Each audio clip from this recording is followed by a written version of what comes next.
today I will be discussing Blackish Season 7, Episode 18. Junior's trying to show hospitality to mother and father, and Diane and Earl, Grandpa, are developing or highlighting their very interesting and unique relationship. Let's get into it.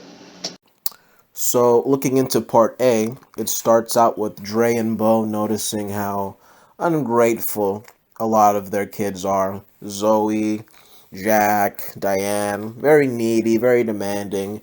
But here comes Junior as a shining ray of hope and comes and invites them over to his and Olivia's spot now. Because, well, based on the previous episode, they live together. Not really a fan of that decision. I feel like it's kind of soon. Like, it's barely been, like, how long in show? 6 months? And Junior's still living off of, like, nepotism from his father. Kind of weird. But, I mean, okay. What makes it even weirder is that Dre is, like, really excited about this and sees this as, like, a really huge milestone in Junior's life. But let's be honest here. Is moving in with your girl really that big of an accomplishment? I mean, he's not really established in life. If something happened to Dre, his position, he hasn't even...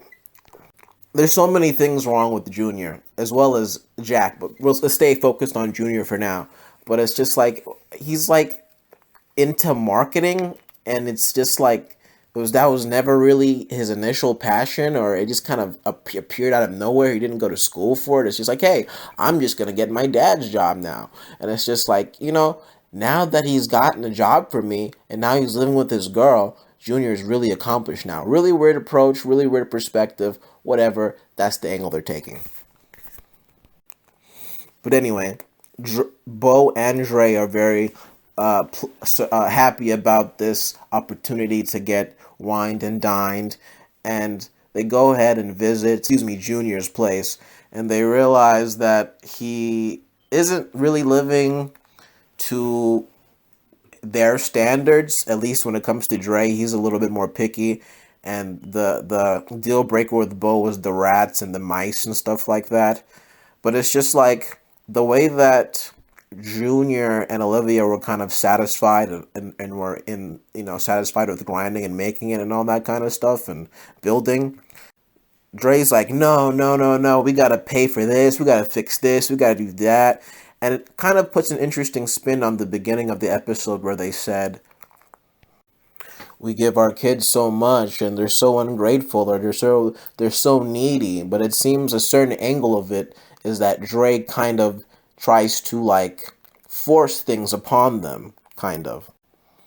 It's like, it's not up to my standards. I'm going to pamper you because you need this. Anyone who thinks that bins and cats are an acceptable solution should not be living on their own. You're moving home. Oh, no. This is his home. This is our home. Oh, don't you worry, little lady. You are coming too, all right? And all that constant pampering that Bow and Dre gave their kids kind of developed into some bad habits. But it seems that Junior has made a very, very significant amount of character progression within the last week of the show going on, because last week he couldn't, ever stand to be in a place with so many or messed up things within the house. But now, like, it seems that Olivia's place is just as bad as the other places they're about to move into. Kind of weird from a consistency standpoint, but it's still cool that they're, tying last episode and this episode directly, kind of makes the world of Blackish feel more lived in. Good stuff. But the end of Act 1 ends with, of Plot A, ends with pretty much Dre and Bo getting mad and disgusted and then just leave in a fury because they just can't stand the house. Plot B gets into Diane and Grandpa's relationship.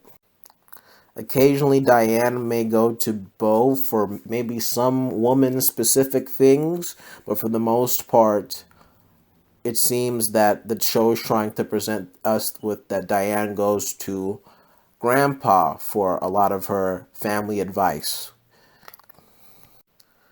I mean, Bo's a little bit judgmental and maybe wants a mini-me. Dre's obviously super judgmental. We have Ruby, she's super religious and probably wants her to act in very particular certain ways. But it seems that Earl is just kind of cool and a chill person to talk to, and Diane respects that.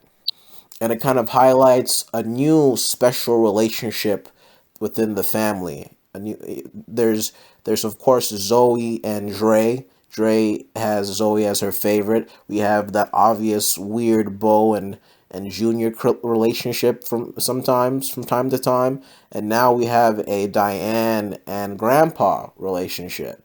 So I guess that only one that leaves it is Jack and Grandma, and I think Grandma has given Jack some girl advice before, but they haven't really established it as like they're favorites of one another like these relationships I previously mentioned are. But basically, Diane wants some boy advice. Pops gives it to him. She's successful, and now she has a new boyfriend. But during the initial dating process, courting process, you know, Earl Earl got a little bit uncomfortable. He's never always been super present in Dre's early life, and he's also never had a daughter before. So this is sort of new territory for him. Initially, he thought he was going to be cool with it, but he got a little bit nervous. He was walking back and forth, and he was worried for his granddaughter, and the cool facade kind of faded a bit. So that was interesting. That was cool to see. That was sweet. That was humble. Earl showing us his vulnerable sides. In the end, though, Grandpa listens to his wiser judgment and just chills at the crib and lets things happen. And Diane comes back, and they have a really sweet heart-to-heart, and it really solidifies their special, unique bond. Diane just said this beautiful thing about. Well, here it is. You're the only person in this house that doesn't treat me like a kid. You give it to me straight. That's the only way I know how to do it. You've been showing me how to be myself for my whole life. Just being here, watching you. You've helped me put the pieces together. Truly some wholesome stuff coming from the plot B angle with Grandpa and Diane. And it seems that the boy was there at the end of the episode for the after credits as well. So I wonder if this boyfriend's going to be a reoccurring character. Everybody's getting in relationships now, I guess. Interesting. Let's see how that develops, I suppose. Also, is it normal to have a boyfriend in ninth grade? That's normal, right? Maybe? I'm not sure. I don't know. You think Dre would be a little bit more weird about it, but I guess he's evolving, maybe, but we'll see if that is consistent within this episode and future episodes, if that boyfriend is a recurring character. That's what I'm interested in seeing with that. So that pretty much wraps up plot B. And interestingly enough, the growth Grandpa experienced through his time as being a grandpa, which he kind of already thought he was a pro as, he was able to pass that growth on to Dre and Bo when they're having a moment at the inadequacy of Junior and Olivia's apartment. Grandpa Earl had some pretty potent lines, so I'd like to share them. Here's what he said. It's so funny. What? You thought you were done? Yes. Yeah. You'll never be done. Look at me. I'm still parenting you right now, and I'm not even good at it. As I have learned, sometimes all you can do is hope that they'll be okay, even when it's not okay with you. Pretty strong, potent stuff right there. It's like you're never done being a parent, no matter how old you are. You're never done parenting. If you really have a good bond with your parent figure, it's never over. You're never done learning new things. There's always new phases of being a parent, being a grandparent, being this, being that, and just I guess just saying that your work is never done. So it's kind of like I don't know. That was kind of obvious, especially with Junior's lack of self achievements. So it's kind of like it's nice that Grandpa is just saying what he's saying. But, you know, I still feel like Junior has problems, okay? I don't like what's going on with his character arc. I mean, yeah, sure, he was sweet to his parents this episode. It was great. He took charge of things and was trying to handle some things within the apartment to make Olivia's and them living situation together. But I'm telling you, I do not think they should be living together. Bad idea, and will end in heartbreak if these writers are realistic. But we'll see. We'll see. There's definitely going to be an episode about getting used to living with somebody and understanding their quirks and how that's going to be an issue. I feel like that's gonna pop up soon. Overall, I say it wasn't a bad episode. It wasn't the greatest. I mean, I enjoyed the end destination and the lessons that were learned. But, I mean, the journey to get there was, some of it was a little bit kind of by the numbers, predictable-ish.